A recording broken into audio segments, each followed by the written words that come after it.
Agora, quem terá a palavra é o Rafael Pinheiros. Ele é gestor de produtos para educação na TOTVS, é bacharel em ciência da computação pela Universidade Federal de Ouro Preto de Minas, especialista em TI na Faculdade Inforium de Tecnologia, atua com desenvolvimento de soluções de software para educação desde 1998, foi professor da Faculdade Inforium de Tecnologia, atuou em 2006 a 2010. Ingressou na TOTVS em 2001 e atualmente é gestor de produtos para o segmento educacional, liderando as soluções da TOTVS para o segmento. Com vocês, Rafael Pinheiro. Obrigada, Rafael. Bom trabalho.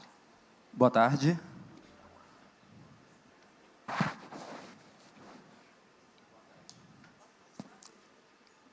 Eu não devia falar, mas eu vou falar. Tem 10 pessoas do meu time espalhadas nesse auditório. Eles vão tirar fotos e filmar todo mundo que estiver dormindo. E a gente vai publicar com a hashtag CEBESP 2019. Então, acorda e me responde. O que é inovação? O que você considera inovador? O que você viu de inovação nos últimos anos? Certamente passou pela cabeça de vocês alguma solução que trouxe uma nova tecnologia, uma nova plataforma, algo disruptivo. Mas será que a gente só consegue inovar quando a gente cria algo novo? Será que a gente consegue inovar melhorando algo que existe? Quando a gente fala de inovação, existe um conceito chamado radar de inovação. Ele tem 12 dimensões. E uma das dimensões que mais estão sendo exploradas como inovação se chama experiência do usuário. Alguém aqui já fez um exame de ressonância magnética? É legal? Vocês acham que uma criança de 5 anos sentiria uma boa experiência em fazer um exame de ressonância magnética? Ela recomendaria para alguém? Para o irmão mais novo, talvez. E se ao invés de você levar ela nessa sala, você levasse ela numa sala onde você contasse uma história para ela e que fazer o exame fosse parte dessa história? Alguém já levou o filho para tomar vacina? Alguém já levou o filho para tomar vacina? Legal? Ele curtiu? E se quando ele chegasse no laboratório, ele tivesse um óculos de realidade virtual, onde a gente contasse uma história para ele? E nessa história, os 3 pontos de contato, a asepsia, a injeção e o curativo, tivessem interação com esse jogo, ou com essa história. Seria mais legal? Ele ia querer tomar vacina todo dia, né? Isso já está acontecendo, são casos reais. Quando eu falei de inovação, alguém pensou no mouse? Vocês conseguem imaginar usar um computador sem mouse? O mouse foi uma das maiores inovações no uso de computadores. E foi o precursor da experiência que vocês têm hoje com esse aparelho que está na mão de vocês. A experiência não mudou. Ela foi uma experiência inovadora. E olha que legal, a mesma empresa que criou o mouse junto com a Apple ajuda a salvar vidas na Índia e no Paquistão. Eles desenvolveram essa manta que se chama Embrace. Essa manta, ela faz o mesmo papel de uma incubadora. Ela mantém um recém-nascido prematuro aquecido, porque ele não tem capacidade de manter a temperatura do próprio corpo. Ela foi desenvolvida junto com a Universidade de Stanford. E ela tem uma cera que é aquecida em banho-maria e chega a 37 graus. E permanece em 37 graus durante 4 horas. E ao invés de custar $20 mil, igual uma incubadora, ela custa $24. O que esses casos têm em comum? Todos esses casos foram criados com foco na experiência do usuário. Com foco em entender as pessoas, o que elas precisam, e desenvolver aquilo que faz sentido para elas. O Design Thinking, ele é uma abordagem de inovação centrada nas pessoas e que usa criatividade para gerar algo que faz sentido. O Design Thinking é usado para criar uma série de soluções disruptivas, mas ele pode ser usado para mudar a experiência daquilo que a gente já conhece. Quando a gente fala de inovação no negócio, no seu negócio, em todos os negócios, a gente tem que criar algo que economicamente seja viável para o negócio, que tecnologicamente seja possível e que faça sentido para as pessoas, que elas queiram usar. Quando a gente usa o Design Thinking, a gente usa colaboração para entender o que o negócio precisa, a gente usa prototipação para entender se é possível criar alguma coisa, e a gente usa empatia para entender o que faz sentido para as pessoas. Já tem 2 pessoas dessa plateia que tiveram as fotos registradas, tá? E existem 4 pilares importantes no processo de inovação. É preciso pensar na experiência, é preciso estimular a criatividade. Sim, estimular, é possível. É preciso ter espaço para colaboração e é preciso entender a necessidade das pessoas. Por que é importante pensar na experiência? Primeiro, porque a gente está vivendo a economia da experiência.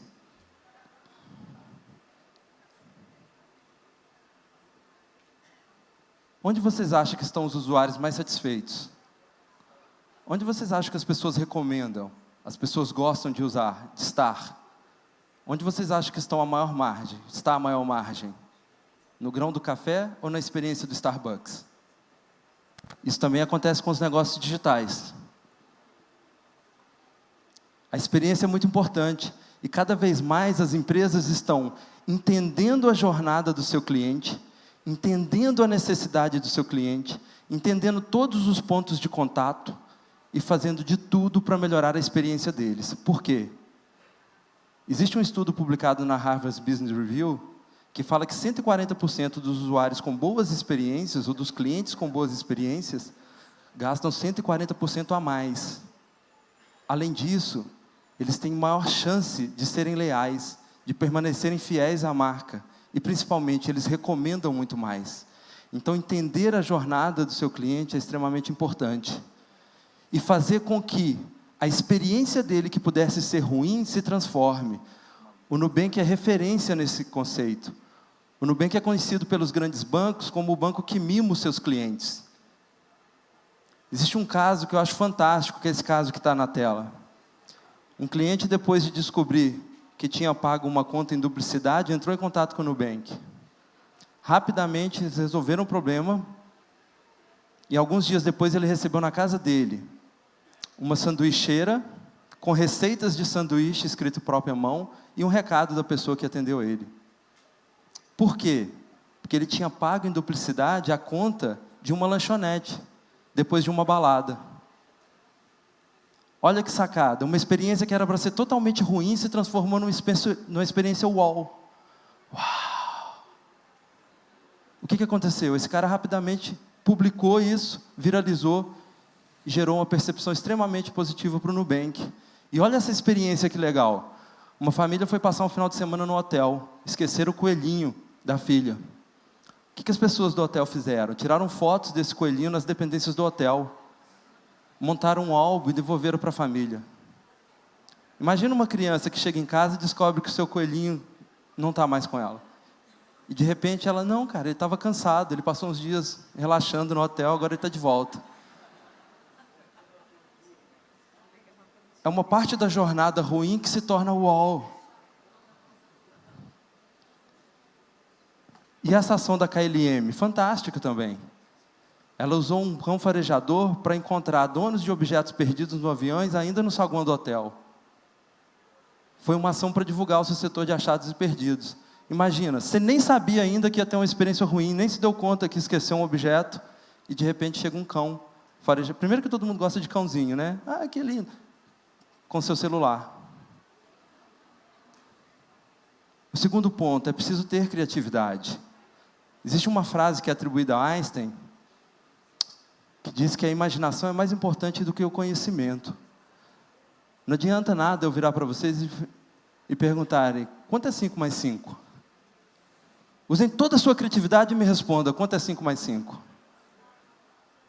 Compensação, se eu disser, usem toda a sua criatividade e me diga, como que eu chego nesse resultado? É possível sim estimular a criatividade. Existe um outro estudo, e no processo de Design Thinking a gente estimula isso. Estimula que as pessoas falem o que pensam, que as pessoas exponham, que as pessoas que participam do processo de criação, do processo de inovação, não tenham medo de errar, não tenham medo de contribuir.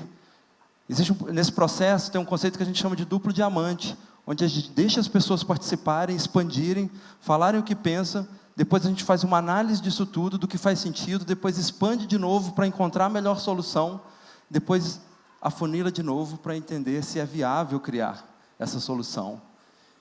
E os espaços para isso acontecer são extremamente importantes. Um outro estudo, que foi feito nos Estados Unidos, com 1.600 pessoas, eles adaptaram um teste que a NASA aplica para futuros astronautas, para medir a criatividade. Esse teste constatou que 98% das crianças entre 3 e 5 anos são criativas. Em contrapartida, quando elas chegam aos 10 anos, apenas 30% são criativas. Quando elas chegam aos 15, 12% são criativas. E na fase adulta?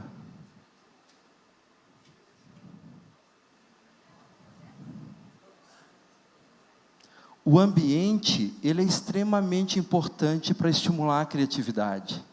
E quanto mais velho a gente fica, mais a gente tem medo de errar, porque o erro é associado à punição.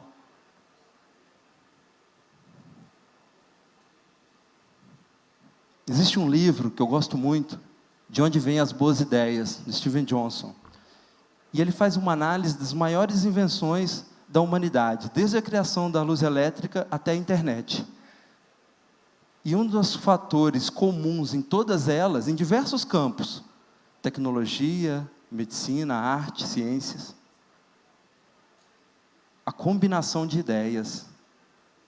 Nem sempre a gente precisa de uma mente brilhante. Várias mentes conseguem construir coisas surpreendentes.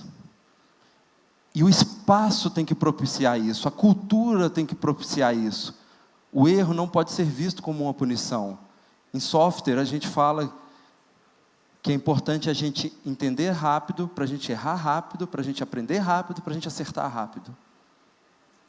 Quando o erro é visto como uma punição, a gente cerceia as ideias. E entender a necessidade das pessoas. Lembram do elo de inovação? Tem que fazer sentido? A gente diz em design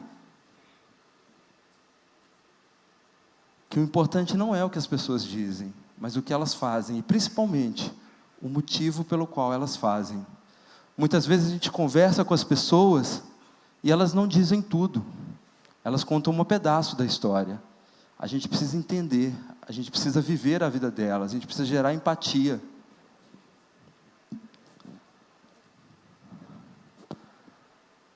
E principalmente, tudo que a gente vai construir, a gente precisa validar com quem vai usar. A gente precisa entender se faz sentido. E prototipar é a maneira mais rápida e barata de você entender se é algo que faz sentido. E a gente pode prototipar qualquer coisa. A gente pode prototipar... Quem assistiu esse filme? Fome de Poder, história do McDonald's. Vocês lembram dessa cena? Como que o McDonald's criou a organização de cozinha de fast food mais eficiente e copiada do mundo? Eles usaram uma quadra de tênis, giz, fita crepe e 6 horas de dedicação do time deles. Muito mais barato do que entregar para um designer de interiores, projetar algo e depois a gaveta não abre. Quem já fez uma reforma em casa assim? A gente não tem protótipo. Na TOTOS a gente fez um evento em 2014 para mais de 3.000 pessoas.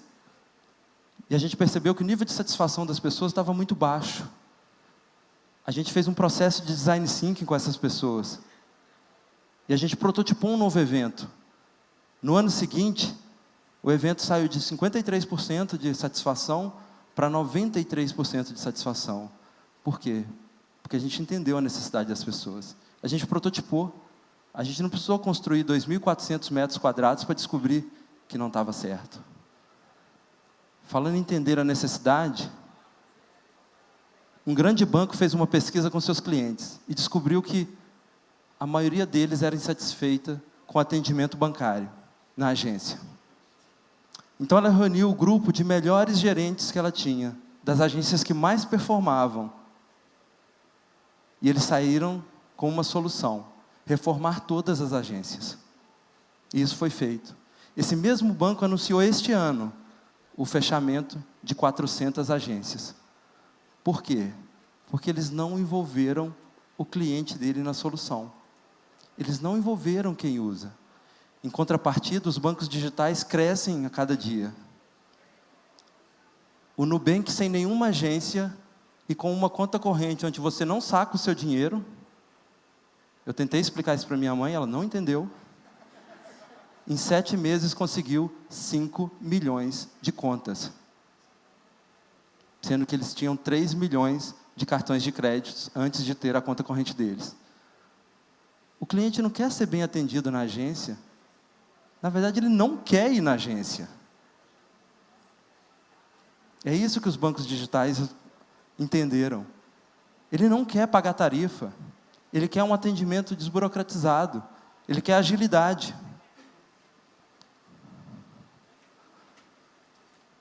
O que a gente tem feito na TOTVS? Eu vou compartilhar com vocês 2 projetos que mostram o quanto é importante a gente entender o negócio e a gente entender as pessoas. A gente criou, então, em 2014, um laboratório de Design Thinking, de UX, na TOTVS. E a gente tem feito diversos projetos de educação e de outros segmentos.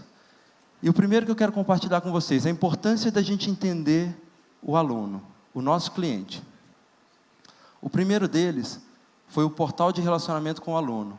Um portal onde o aluno tem ali serviços acadêmicos e financeiros. Tá? Quando a gente envolveu as instituições de ensino no processo de Design Thinking, no processo de criação, os itens que mais apareceram foram esses. Eu preciso de nota, eu preciso de boleto, eu preciso de histórico, eu preciso de rematrícula. Faz sentido para vocês? Não faz sentido para os alunos. O que mais apareceu para os alunos foi: eu preciso saber os meus compromissos que eu tenho que fazer, cara. Eu trabalho, eu tenho 2 filhos, eu tenho 3 filhos, eu viajo o mundo, minha mãe mora na Noruega. Cara, o que eu tenho que fazer? Eu quero serviços online. Eu não quero estar na escola igual eu não quero estar na agência bancária. Eu quero resolver tudo de maneira simples. Eu quero acompanhar a minha frequência. Por quê? Porque na graduação presencial, se ele atinge 25% de frequência, ele é reprovado independente da nota. Mas a nota ele guarda. A nota tem marcos, tem prova, tem semana de avaliação. Ele faz 4, 5 matérias, ele guarda isso. Quantas faltas ele tem, ele não guarda, cara. E depois as notas. Aí vocês pensam: claro que ele não vai pôr boleto, né? Ele não quer pagar mensalidade, pô. Não, ele quer pagar. Para ele é mais um compromisso que tem que estar na agenda da semana dele. E a gente fez esse projeto, a gente prototipou, a gente validou com os clientes dos nossos clientes, com os alunos, e a gente lançou o MVP. A gente fez o famoso Pareto, 80-20. Quais são os 20% de funcionalidade que geram 80% de valor para os alunos? Várias instituições começaram a usar esse novo ambiente e começaram a receber feedback muito positivos. Já tem mais uma pessoa no #Sebesp 2019. Feedbacks muito positivos dos alunos. E aí começou a ansiedade. Por quê? Nesse MVP não tinha tudo que o aluno precisava. Aí as instituições ligaram: Rafael, os alunos estão insatisfeitos, cara. Por quê? Porque eles querem os novos recursos. Não estão insatisfeitos, eles estão satisfeitos, cara. Se eles estivessem insatisfeitos, eles iam querer voltar para o portal anterior. Então a gente foi pegando feedbacks com os alunos e construindo as outras entregas até a gente finalizar o processo. O outro projeto que eu quero compartilhar com vocês é um projeto bem recente. Vocês conseguem ter uma resposta para essa pergunta? Eu tenho certeza que ela tem mais de uma resposta, mas uma delas nos intriga. Eu tenho certeza que todo mundo recebe mensalidade com boleto. E a gente se pôs um desafio na TOTVS. É possível acabar com o boleto? E a gente começou um projeto para entender se era possível acabar com o boleto. O que a gente encontrou quando a gente foi conversar com as instituições de ensino? Taxa de cartão de crédito é muito alta. Cara, nem vem com essa história. Mas deu um insight importante para o negócio. O boleto é muito fácil, já está acostumado. Entendemos, o boleto é cultural. Ó, a gente tem um problema de inadimplência. Quando o cara não paga, dá ruim. E a gente tem um custo operacional com o boleto. Manda arquivo, recebe arquivo, o arquivo está errado, registra o boleto, o aluno tenta pagar, não está registrado. Ou seja, a gente entendeu que é importante para o negócio. E a gente envolveu a outra parte. E olha só que interessante, a gente não perguntou para as escolas como que deveria ser a experiência de pagamento. Nós não induzimos elas de que deveria ser com cartão de crédito. E foi a primeira resposta que apareceu. E olha a primeira resposta que apareceu para os alunos. Cara, se eu tivesse uma conta digital da minha faculdade. O segundo foi cartão de crédito. E foi associado à recompensa. Foi associado a milhas. Depois cartão de débito, porque a maioria paga à vista o boleto, né, e não quer se comprometer financeiramente, fazer uma rolagem da própria dívida.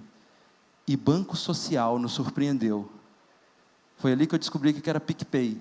Se você não sabe, tem que pesquisar, tá? Eu sou meio old fashion também. Ou seja, o aluno já pensa pagamento de uma maneira diferente, e a gente ainda pensa pagamento de uma maneira antiga. O que a gente teve como resultado disso? Ainda não está pronto esse projeto, está em andamento, mas a gente já entendeu qual é a experiência que o aluno quer ter, qual que é a experiência que ele deseja. Ainda é viável tecnologicamente? Lembra do elo de tecnologia? A gente está viabilizando algumas coisas ainda.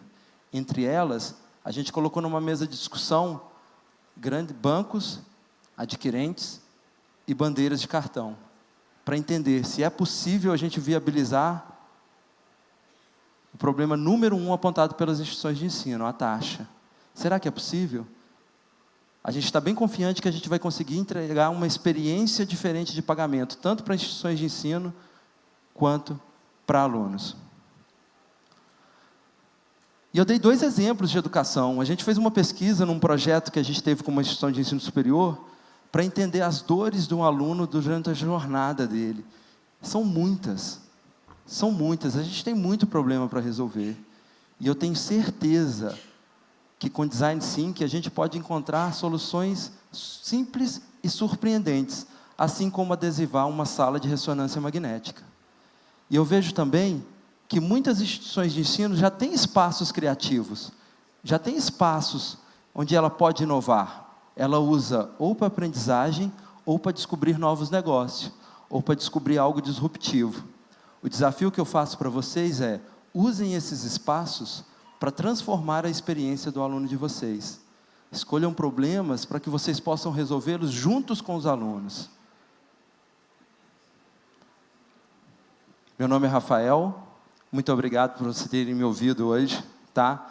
Como para finalizar minha fala, eu queria deixar 2 frases que eu gosto muito. Uma do Steve Jobs. A gente tem o hábito de pensar que design é aquilo que a gente vê, né? Design é muito mais que isso. E outra que fala de um grande salto evolutivo da humanidade, quando a gente descobrir que colaborar é bem mais importante, é o mais poderoso do que competir. Muito obrigado, boa tarde.